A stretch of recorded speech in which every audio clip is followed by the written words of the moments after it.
गृह मंत्री आप नो गृह मंत्री जी आप बैठ जाए भैया, माननीय सदस्य प्लीज बैठ जाए।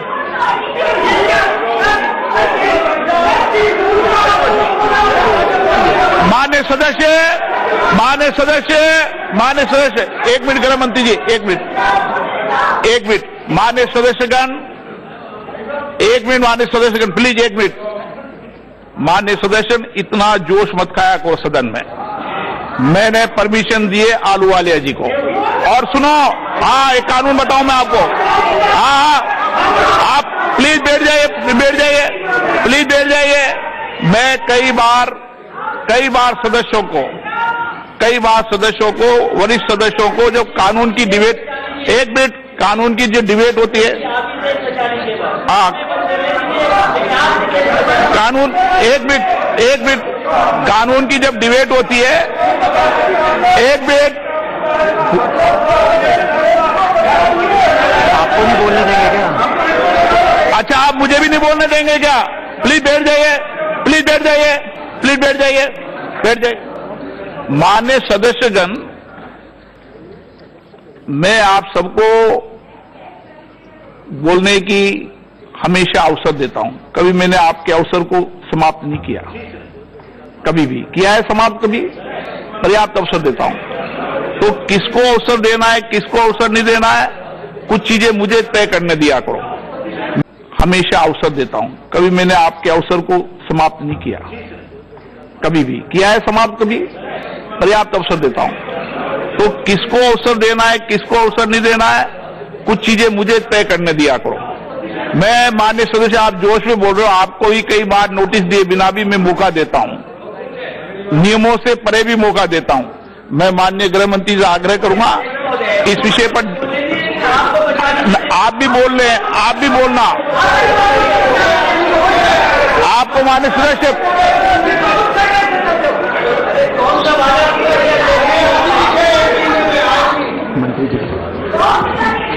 माननीय अध्यक्ष जी, जब मैं ये बिल पुरस्तापित करने के लिए खड़ा हुआ, सदन के बहुत सारे लोगों ने नियम 72(1) का उल्लेख करते हुए सदन की कॉम्पिटेंसी के बारे में सवाल उठाए। कॉम्पिटेंसी इस दृष्टि से कि ये बिल संविधान के कई आर्टिकल की मूल भावनाओं को आहत करता है, इसलिए इस बिल पर सदन चर्चा न करे, इस बिल को पुरस्तापित न किया जाए। सभापति महोदय, मैं सबसे पहले आपके माध्यम से पूरे सदन को और सदन के सदस्यों के माध्यम से पूरे देश को आश्वस्त करना चाहता हूं कि ये बिल संविधान के किसी भी आर्टिकल को कॉन्ट्राडिक्ट नहीं करता। अब सुनेंगे तो सुने ना। सभापति महोदय, ठीक नहीं है।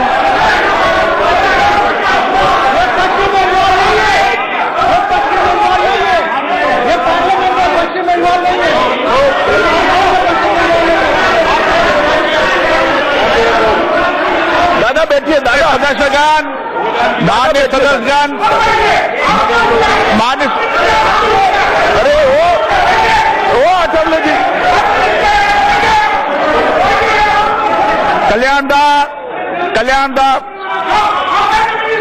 कल्याणदा चलो।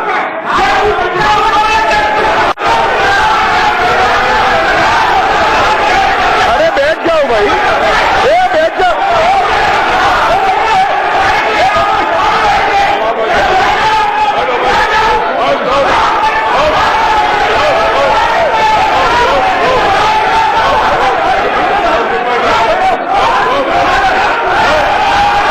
अरे बैठ जाओ भाई, बैठ जाओ, बैठ जाओ।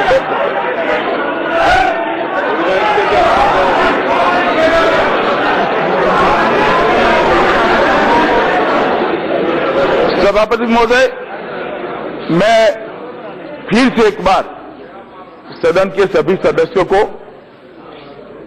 आपके माध्यम से आश्वस्त करना चाहता हूं कि जिस बिल को मैं पुनर्स्थापित करने के लिए प्रस्ताव लेकर आया हूं, वो बिल किसी भी तरह से, किसी भी दृष्टिकोण से संविधान के किसी भी आर्टिकल को आहत नहीं करता है।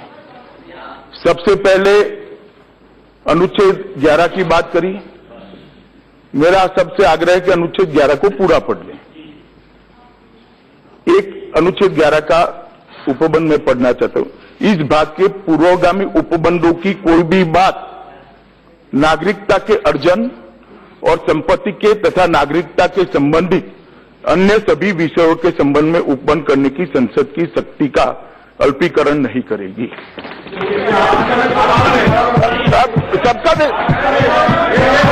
इस तरह से नहीं होगा अध्यक्ष जी, मैं सबका जवाब दे रहा हूं। मान्यवर, मेनली लबोलब सबने आर्टिकल 14 का उल्लेख किया कि आर्टिकल 14 वायोलेट हो रहा है। मैं थोड़ा सदन के सामने आर्टिकल 14 को पढ़ना चाहता हूं। भारत के राज्य क्षेत्र में किसी व्यक्ति को विधि के समक्ष समता या विधियों के समान संरक्षण से वंचित नहीं करेगा। ये है आर्टिकल 14। अब मान्यवर, जो मैं बिल लेकर आया, इसमें कुछ सदस्यों को लगता है कि समानता का अधिकार इससे आहत होता है, परंतु मैं सबके सामने मेरी एक बात रखना चाहता हूं कि आर्टिकल 14 रीजनेबल क्लासिफिकेशन के आधार पर कानून बनाने से रोक नहीं सकता। एकदम जवाब मत दीजिएगा, मुझे ध्यान से सुनिएगा। ऐसा नहीं है मान्यवर कि पहली बार नागरिकता के लिए कोई सरकार निर्णय कर रही है।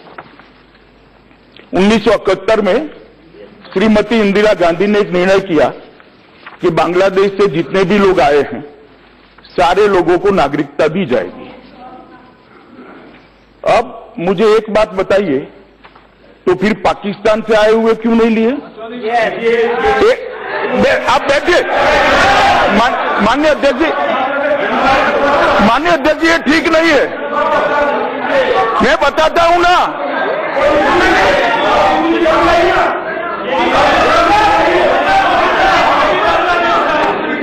माननीय अध्यक्ष जी, उस वक्त मेरा छोटा सा सवाल है कि आर्टिकल 14 ही था, तो फिर सिर्फ बांग्लादेश क्यों? अभी अधीर रंजन चौधरी खड़े हो गए, उनका गुस्से होना स्वाभाविक भी है। मैं उनका गुस्सा समझ भी रहा हूं और गुस्से का कारण भी समझ रहा हूं। माननीय अध्यक्ष जी,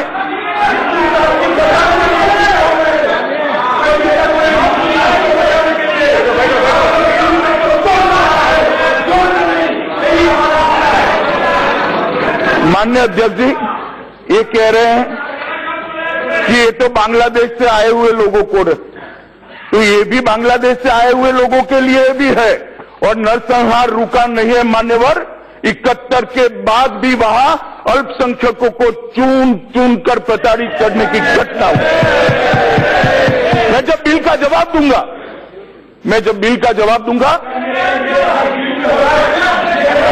बिल पर ही कर रहा हूं मैं, आर्टिकल 14 पर ही बोल रहा हूं मैं। नहीं, आपने भी भाषण दिया था, आपने भी भाषण दिया था मान्यवर। उसके बाद में युगांडा से आए हुए सारे लोगों को इस देश में कांग्रेस के शासन में ही शरण दी गई, नागरिकता दी गई। तो फिर क्यों युगांडा करा? इंग्लैंड से आए हुए लोगों को क्यों नहीं करा? सब करने चाहिए थे, क्योंकि एक विशिष्ट रीजनेबल क्लासिफिकेशन के ग्राउंड पर युगांडा वालों को दिया गया था। दंडकारण्य का कानून लेकर आए, तब भी सबको नागरिकता दी। सिर्फ क्यों उस वक्त भी बांग्लादेश करा 59 में? क्योंकि रीजनेबल क्लासिफिकेशन के आधार पर किया था। मान्यवर, श्रीमान राजीव गांधी जी ने आसाम एकॉर्ड करा, फिर से 71 तक के सभी लोगों को स्वीकार कर लिया। क्यों 71 के बाद के नहीं करें? क्योंकि एक कट ऑफ डेट नक्की हुई, तो आर्टिकल 14 वहां अप्लाई नहीं होता था। आर्टिकल 14 वहां पर पूरी दुनिया से आए हुए ले लो भाई 71 से। और मान्यवर, ऐसे समानता के अधिकार के कानून दुनिया भर के संविधान के अंदर है। मैं ढेरों संविधान को कोट कर सकता हूं। एक नागरिक यहां से वहां जाकर सिटीजनशिप ले ले, वो ग्रीन कार्ड देते हैं। किसके आधार पर देते हैं मान्यवर? जो ज्यादा निवेश करेगा, जो रिसर्च एंड डेवलपमेंट में कंट्रीब्यूट करेगा, इसको देते हैं। क्या समानता विकसित होती है? क्या नहीं होती है मान्यवर? एक रीजनेबल क्लासिफिकेशन के आधार पर होता है। और कई सारे कानून, इसको छोड़ दीजिए, मैं अभी बोलूंगा तो आपको अच्छा नहीं लगेगा, मगर समानता का आर्टिकल 14 का अगर आप जो मेरे विपक्ष के सदस्य मित्र करते हैं, ऐसा इंटरप्रिटेशन अगर समानता के कानून का करना है, तो अल्पसंख्यकों के लिए विशेष अधिकार कैसे होंगे मान्यवर? बताइए मुझे। समानता का कानून अप्लाई वहां क्यों नहीं होता है? उनके एजुकेशन, माइनॉरिटी एजुकेशन इंस्टीट्यूशन को जो अधिकार मिला है, वो एक सेकंड, वो आर्टिकल 14 वायोलेट करता है क्या? वो एक रीजनेबल, दादा बैठ जाइए दादा बैठ, अब मुझे सुनना पड़ेगा आपको। मैं एक एक चीज का जवाब देता हूं, बैठ जाइए। Please sit down, please sit down.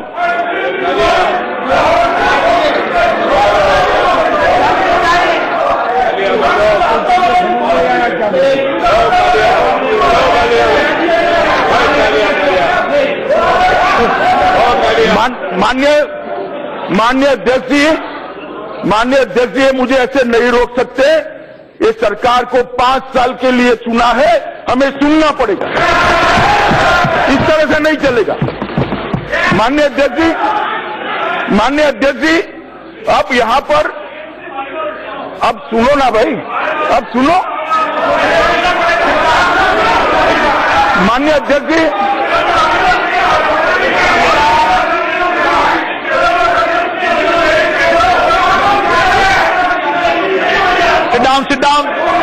sit down, माननीय सदस्य प्लीज, एक मिनट। माननीय सदस्य प्लीज,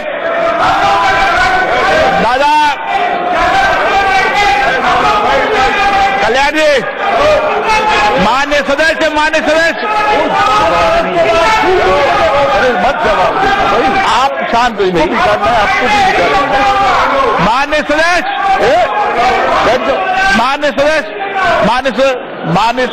एक मिनट गृह, एक मिनट गृह, माननीय सदस्यगण, जब आप माननीय सदस्य सब बोल रहे थे, जब मैं इधर से सदस्यों को सबको चुप करा रहा था, जब इस सदन को अगर चलाना है, अगर गंभीरता से चलाना है, तो सवाल करो तो जवाब भी सुनना चाहिए। मैं आपको डिबेट के समय पर्याप्त अवसर दूंगा, ये मैंने आपको बताया है। बीच में कोई मान्य सदस्य गृह मंत्री जी के बीच में अंकित होगा ना उठे, ये मेरा आपसे आग्रह है। मान्य गृह मंत्री जी। मान्य अध्यक्ष जी, अब जब रीजनेबल क्लासिफिकेशन के आधार पर इस देश में आर्टिकल 14 के रहते ढेर सारे कानून बने हैं, तो यह केस के अंदर एक कानून को लाने के लिए रीजनेबल क्लासिफिकेशन का आधार क्या है वो मुझे बताना चाहिए। और मैं जब बिल पायलट कर रहा हूं, बिल लेकर आता हूं, तो मेरा दायित्व है कि मैं सदन के सामने रीजनेबल क्लासिफिकेशन का, माननीय सदस्य बात नहीं करें, आधार सदन के सामने रखूं। माननीय अध्यक्ष जी, इस बिल के अंदर भारत की जमीनी सीमाओं से सटे हुए 3 देश, अफगानिस्तान, बांग्लादेश और पाकिस्तान, फिर माननीय सदस्य सब जवाब दूंगा भाई। माननीय सदस्य बैठ जाओ ना। माननीय अध्यक्ष जी, मैं रीजनेबल क्लासिफिकेशन, माननीय सदस्य आप, माननीय सदस्य प्लीज। माननीय अध्यक्ष जी, मैं नेपाल का भी जवाब दूंगा, सबका जवाब दूंगा, मगर बिल जब चर्चा में आएगा तब। अभी जिक्र करना बंद कीजिए, यहाँ पे चुप रहेंगे। माननीय सदस्य कैसे चल रहा है? प्लीज, माननीय सदस्य, आप मत करो। मैं सदन के नेता से आग्रह करूंगा अपनी गरिमा को बना रखे आप विषय पर न उठे, अच्छा नहीं लगता। मैं मौका देता हूं।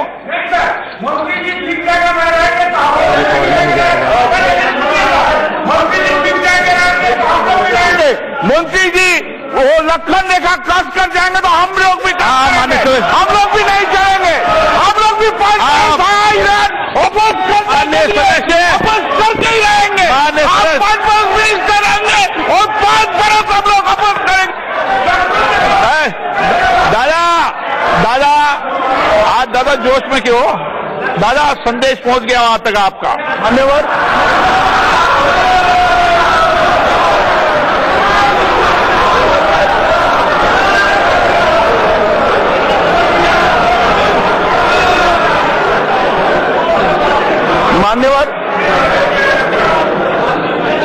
मान्यवर में रीजनेबल क्लासिफिकेशन के ग्राउंड पर था। मान्यवर रीजनेबल क्लासिफिकेशन का ग्राउंड क्या है? ये बिल का जो प्रस्ताव लेकर संशोधन लेकर मैं आया हूं, उसमें भारत की जमीनी सीमाओं से सटे हुए 3 देश अफगानिस्तान, बांग्लादेश और पाकिस्तान।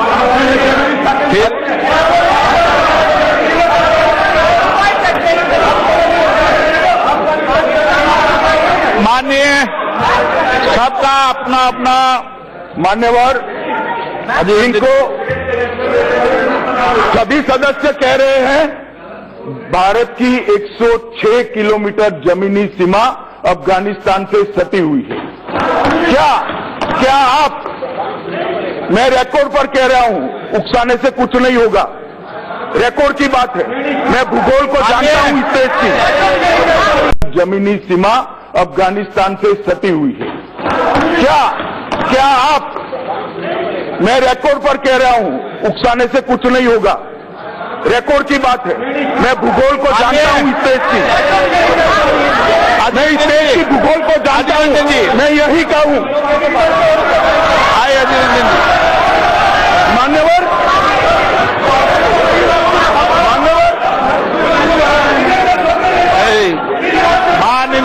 बताता हूं, माननीय बैठ जाओ, कैसे बैठ जाए?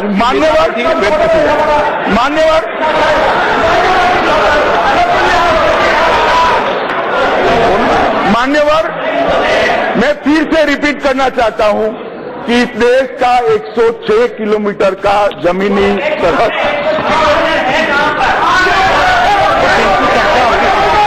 आप बिल्कुल दादा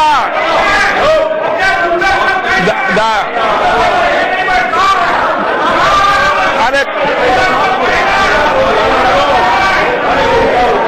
मान्यवर, शायद ये लोग पाक ऑक्यूपाई कश्मीर को भारत का हिस्सा नहीं मानते हैं।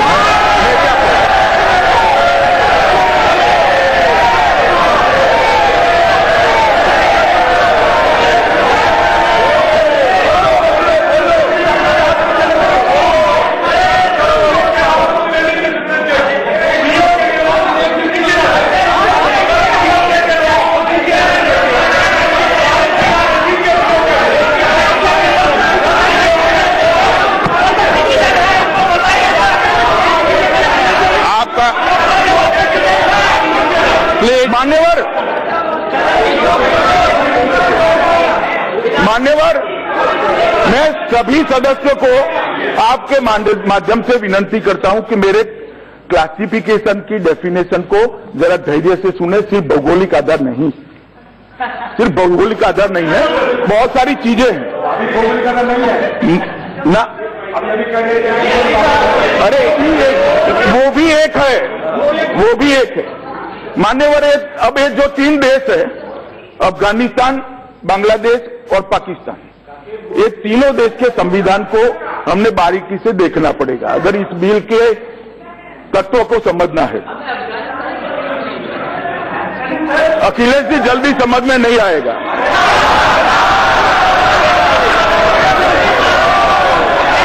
मान्यवर, इनको इतना है तो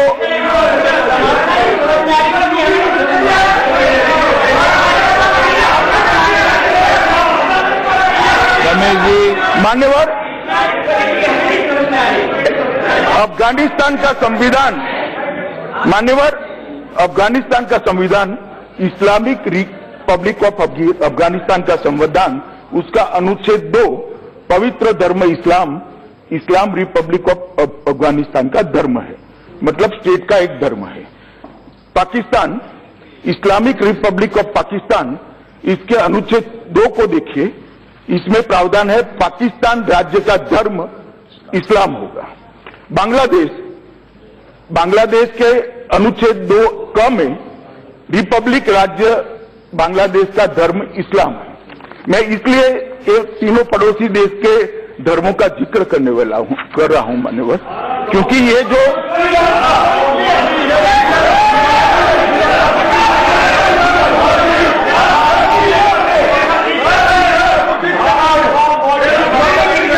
माननीय सदस्य प्लीज सिट डाउन, माननीय सदस्य down, please sit down, please sit down. मान्यवर में बहुत हो गया माननीय सदस्य। एक सेकंड, नहीं, प्लीज बैठ जाइए। एक सेकंड, मान्यवर मैं फिर से स्पष्ट कर दूं कि अभी मैं बिल पर नहीं हूं, बिल की कॉम्पिटेंसी को समझा रहा हूं। अब जब आप आपके वक्तव्य के अंदर दयानिधि मारण जी लंका का पूछेंगे, जरूर जवाब दूंगा, मगर मैं अभी बिल की वैधानिक कॉम्पिटेंसी के बारे में कह रहा हूं। ये नहीं है, वो नहीं है, चीन, जो दुनिया के जो देश का पूछना है वो पूछ लीजिएगा, मैं सबके जवाब दूंगा। मान्यवर, अब आप तो बैठ जाइए सब।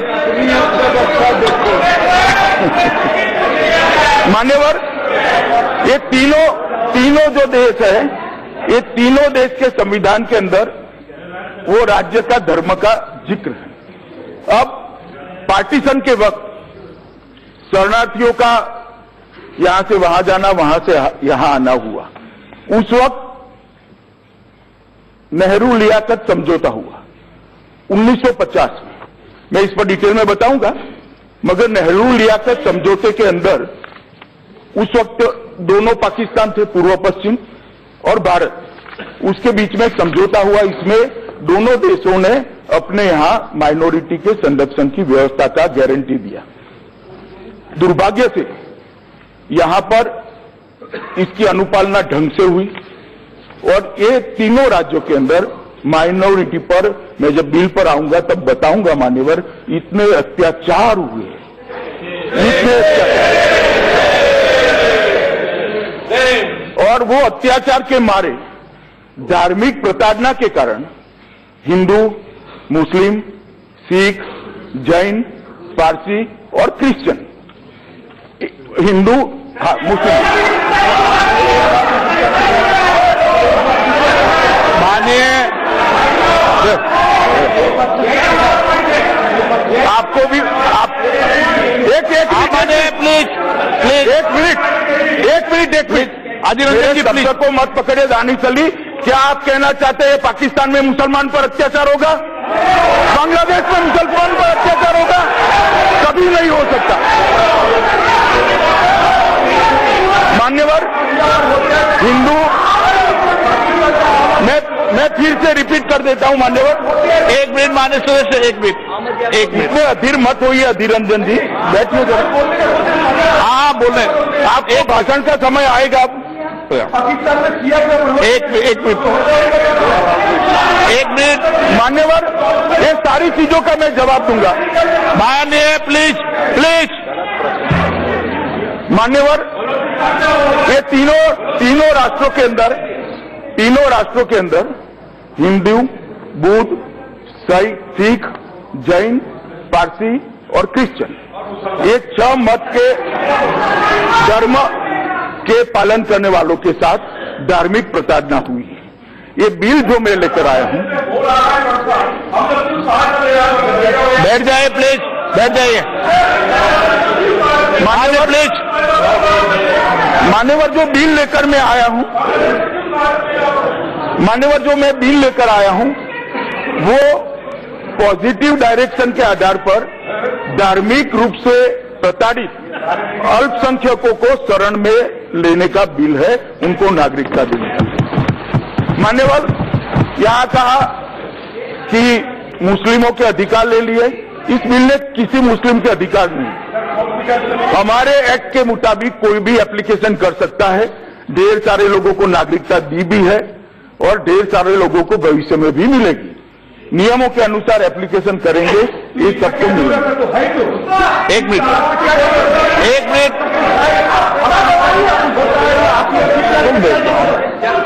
बैठ जाइए। हाँ, प्लीज प्लीज, माननीय, इनका जवाब मत दीजिए आप।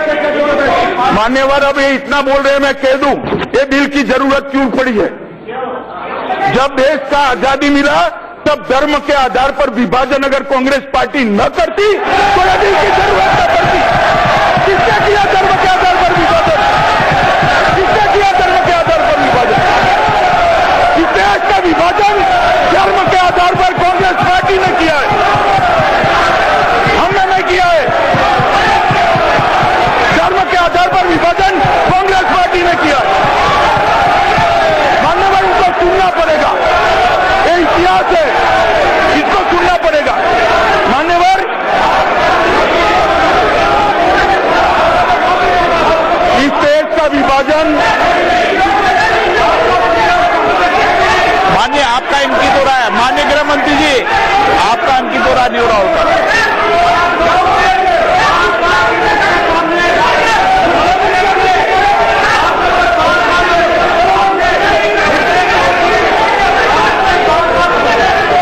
माननीय गृह मंत्री जी,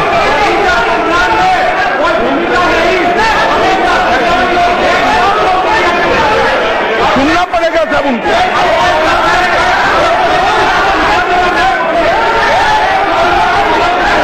चलो प्लीज बैठ जाइए।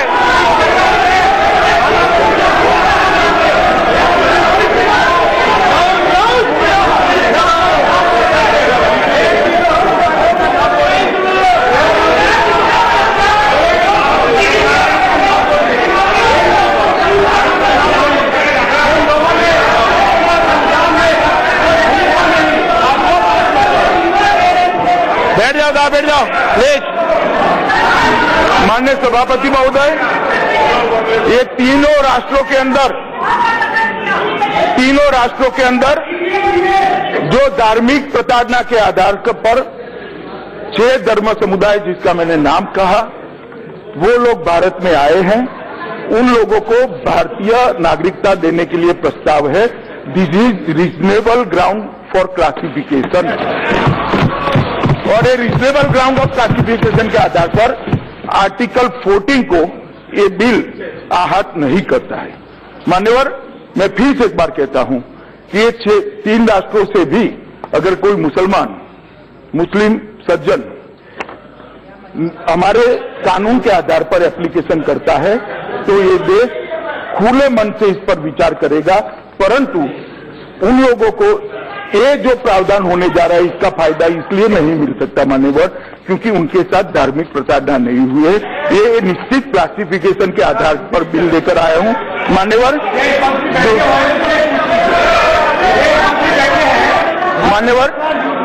आर्टिकल 371, एक मिनट प्लीज प्लीज।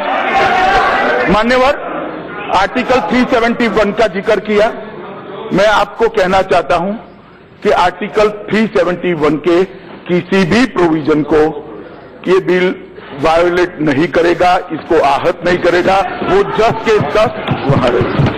मान्यवर, मैं आपको इतना ही कहना चाहता हूं कि जितने भी आर्टिकल कोट किए गए हैं वो सभी आर्टिकलों का ध्यान रखते हुए ही ये बिल को ड्राफ्ट किया गया है, और मैं मानता हूं कि सदन की कॉम्पिटेंसी के परव्यू के अंदर ही ये बिल आता है, इसलिए इस पर चर्चा की अनुमति दी जाए। स्पष्ट है कि विधेयक को पुनर्स्थापित करने की अनुमति प्रदान की जाए। जो सदस्य के पक्ष में हाँ गए, जो सदस्य के विरोध है डिवीजन।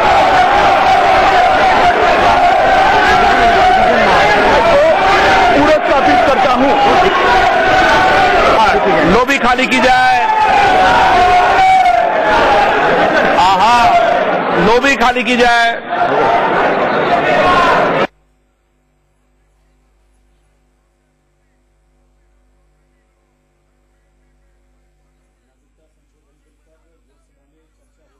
लोकसभा में आज पेश किया गया नागरिकता संशोधन बिल को काफी हंगामा भी हुआ जब अमित शाह इस पर अपनी बात रख रहे थे। सब दलों की अलग अलग राय है इसमें। हालांकि शिवसेना पहले जो विरोध में नजर आ रही थी, फिलहाल शिवसेना का कहना है कि इसमें पास जरूर हो जाए नागरिकता संशोधन बिल, लेकिन कम से कम इसमें यह होना चाहिए कि जो लोग नए जिनको नागरिकता मिल रही है उन्हें कम से कम 25 साल तक वोटिंग का अधिकार नहीं होना चाहिए। इस बीच अमित शाह जब अपनी बात रख रहे थे उन्होंने कांग्रेस पर बड़ा हमला बोला। अब तक अमित शाह बोल रहे थे, उन्होंने कहा कि कांग्रेस ने धर्म के आधार पर देश को बांटा है। लोकसभा में उन्होंने कांग्रेस पर हमला बोला। उन्होंने कहा कि 1947 में कांग्रेस ने देश का बंटवारा कर दिया, धर्म के आधार पर कांग्रेस ने देश का बंटवारा किया। तो सीधे तौर पर कांग्रेस पर अटैक अपना रखते हुए अमित शाह ने बात कही। उन्होंने कहा कि नागरिकता बिल किसी धर्म के विरोध में नहीं है, क्योंकि विपक्षी दल यही आरोप लगा रहे हैं कि धर्म विशेष का विरोध इस नागरिकता बिल में है और एक धर्म विशेष को छोड़कर बाकी लोगों को तरजीह दी जा रही है, बाकी धर्मों को तरजीह दी जा रही है। यह आरोप विपक्ष की ओर से लगाया गया था। लेकिन इस बीच जब बात धर्म की उठी तो अमित शाह ने सीधा कांग्रेस पर ही निशाना साध दिया। उन्होंने कहा कि कांग्रेस ने 1947 में धर्म के आधार पर देश का बंटवारा किया था और कांग्रेस ही लगातार धर्म के आधार पर बंटवारे की बात करती है। और नागरिकता बिल में उन्होंने साफ कहा कि किसी भी धर्म के खिलाफ या किसी भी धर्म के विरोध में यह नागरिकता संशोधन बिल नहीं है। इसको आज पेश किया गया है लोकसभा में और इस पर चर्चा चल रही है। इस चर्चा के दौरान हंगामा भी हुआ। जब अमित शाह तीखे वार कर रहे थे कांग्रेस के ऊपर तो इस दौरान वहां पर जबरदस्त हंगामा भी देखने को मिला। तो तस्वीरें सीधी इस वक्त हम आपको लोकसभा की दिखा रहे हैं, जहां पर नागरिकता संशोधन बिल पर चर्चा इस वक्त चल रही है।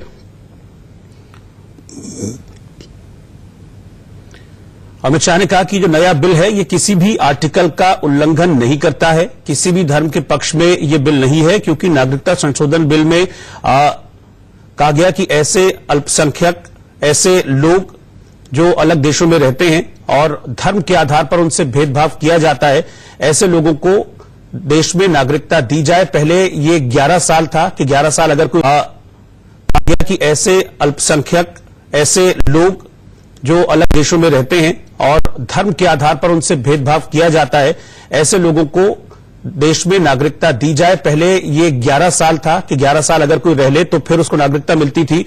लेकिन ये जो नागरिकता संशोधन बिल है इसमें वो अवधि घटाकर 6 साल कर दी गई है, यानी कि 6 साल तक कोई भी अगर भारत में रह लेता है तो उसको नागरिकता दे दी जाए। इस नागरिकता संशोधन बिल के तहत ये प्रावधान है और इसका भी विरोध कर रहे हैं। साथ ही विपक्ष लगातार ये भी आरोप लगा रहा है कि धर्म के आधार पर इस नागरिकता संशोधन बिल को तैयार किया गया है, जो बिल्कुल भी सही नहीं है और इसीलिए विपक्ष इस पर अपना विरोध जाहिर कर रहा है।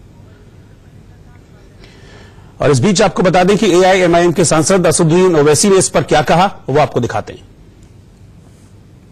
40 बोलना डिबेट पे क्या कहा सर आपने? नहीं सुना सर। आप डिबेट पर 40 बोलना, आपको पूरा समय नहीं, 40 में वक्त में सर 4 ही बोलूंगा सर, ये जवाब नहीं दे पाएंगे सर। पहली बात यह है कि सेक्युलरिज्म इस मुल्क का बेसिक स्ट्रक्चर का हिस्सा है। केशवानंद भारती में कहा गया, आर्टिकल 14 में कहा गया। दूसरा, ये एक्ट हम इसलिए मुखालिफत कर रहे हैं क्योंकि ये फंडामेंटल राइट्स को वायलेट करता है, आर्बिट्री नेचर है, शायरा बानों में और नफ्ते जोहर में कोई जिक्र है। तीसरा सर, बोमाई केशवानंद भारती है। चौथा, हमारे मुल्क में सिटीजनशिप का कॉन्सेप्ट सिंगल है और आप ये बिल लाकर सरबनन सोनोवाल सुप्रीम कोर्ट केस का वायलेशन कर रहे हैं। पांचवा सर, चकमा को हमने सुप्रीम कोर्ट का केस है, सुप्रीम कोर्ट का तीसरा पॉइंट, सुप्रीम कोर्ट का केस है कि चकमा केस में चकमा को अरुणाचल प्रदेश में रहने की इजाजत है बगैर आयल परमिट के। आखिरी पॉइंट, मैं आपसे हाथ जोड़ के अपील कर रहा हूं कि इस मुल्क में ऐसे कानून से बचा लीजिए और आप होम मिनिस्टर को ही बचा लीजिए, वरना क्या होगा कि न्यूरमबर्ग रेस लॉज और इजराइल के सिटीजनशिप एक्ट में होम मिनिस्टर का नाम के साथ लिखा जाएगा। आप उसको बचाइए सर। ऐसे नहीं चलेगा। मेरा बात सुन लीजिए, एक मिनट अब आप बोले, मेरा बात सुन लीजिए आप। जब भी ये बिल कहीं पर भी इस देश की, जरा सुनिए तो, एक मिनट बैठ जाए। ये बिल कहीं पर भी 0.001% भी इस देश की माइनॉरिटी के खिलाफ नहीं है। मगर आप इसके बावजूद की चिंता कर रहे हैं सर, लेकिन फिनिश को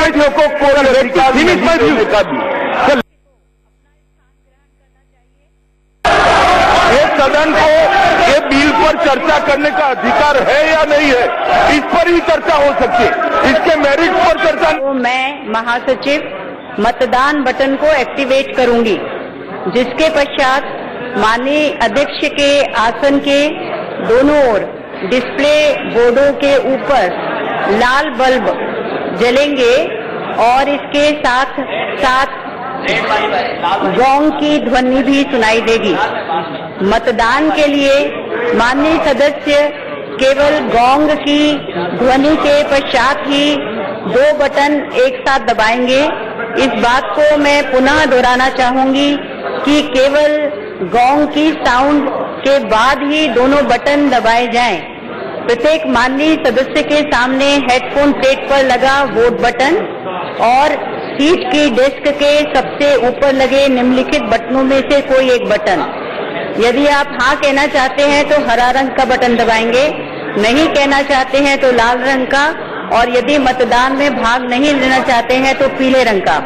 गोंग की ध्वनि दूसरी बार सुनाई देने तक मैं ये भी बता दूं कि पहली ध्वनि और दूसरी ध्वनि के बीच में 10 सेकेंड का अंतर होता है और इस 10 सेकेंड के लिए आपको दोनों बटन दबा के रखने हैं और प्लाज्मा डिस्प्ले के ऊपर लगे लाल बल्ब भी उसी के साथ बुझते हैं।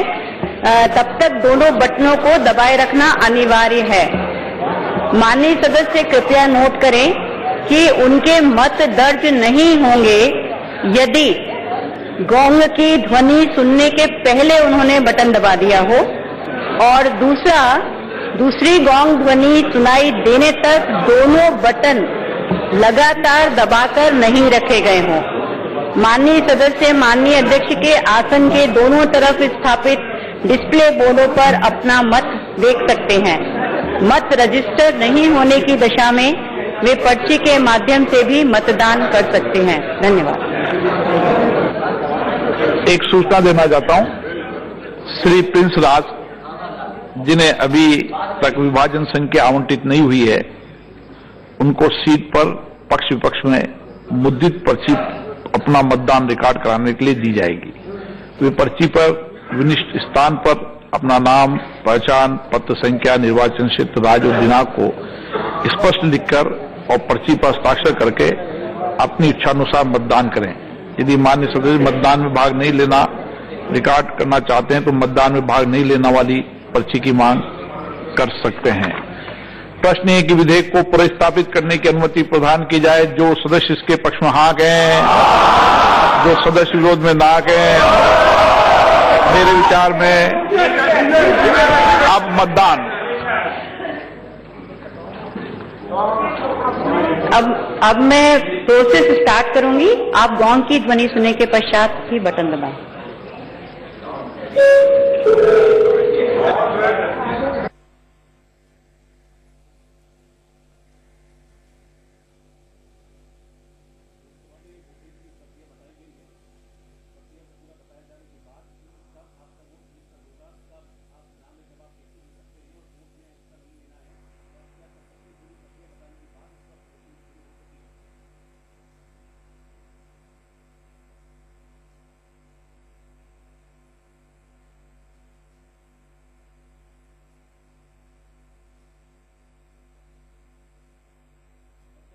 सकते हैं इस वक्त की वोटिंग नागरिकता बिल पेश करने पर मतदान हुआ, उसका रिजल्ट आप सामने देख सकते हैं स्क्रीन पर।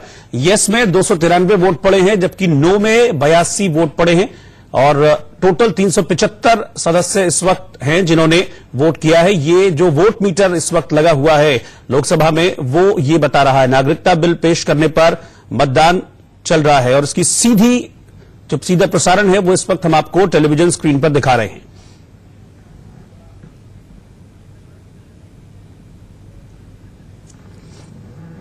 आपको बता दें कि ये नागरिकता संशोधन बिल है और ये बिल अगर आ जाता है तो इससे पाकिस्तान, बांग्लादेश और अफगानिस्तान में के जो शरणार्थी हैं जो भारत में रह रहे हैं उनको लाभ पहुंचेगा। ऐसे शरणार्थी जिनको धर्म के आधार पर देश से हटा दिया गया उनको लाभ पहुंचेगा और इसमें एक क्लॉज ये भी ऐड किया गया है कि पहले 11 साल बाद इस तरह से शरणार्थियों को नागरिकता प्रदान होती थी, लेकिन अगर ये बिल पास हो जाता है तो फिर 6 साल की अवधि पूरी करने पर ऐसे लोगों को नागरिकता दी जाएगी। और इसी का विरोध लगातार किया जा रहा है विपक्षी दलों की तरफ से और कहा जा रहा है कि ये बिल जो है धर्म के आधार पर लोगों को बांटने का काम कर रहा है। इस वजह से विपक्ष लगातार इस बिल को लेकर हमलावर है।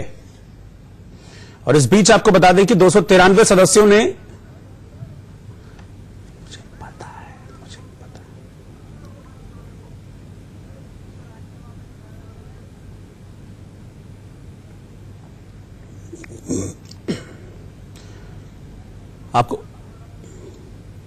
आपको बता दें कि अभी जो फिलहाल वोटिंग हो रही है, ये वोटिंग इसलिए हो रही है कि इस बिल को पेश किया जाए। बिल पेश करने के लिए ये मतदान इस वक्त चल रहा है लोकसभा के अंदर।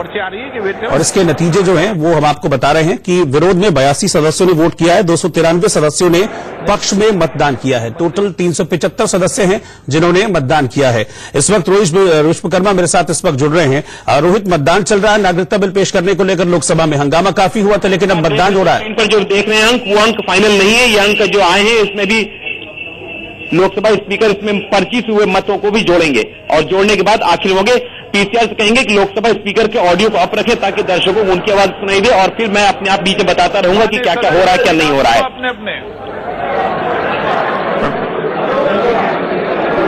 शुद्धि के अध्ययन मत विभाजन का परिणाम इस प्रकार है। पक्ष में 293, विपक्ष में 82। मंत्री जी अब विधेयक को पुनर्स्थापित करें।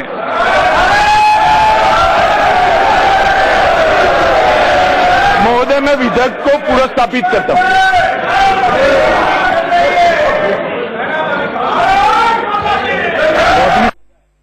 भी खोल दी जाए।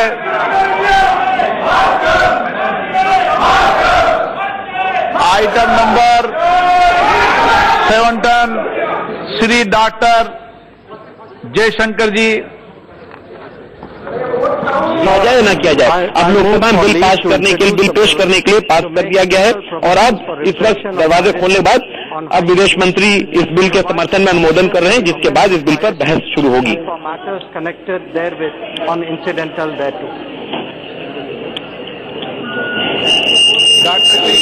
बोलना चाहते हैं? I oppose introduction of this bill, sir.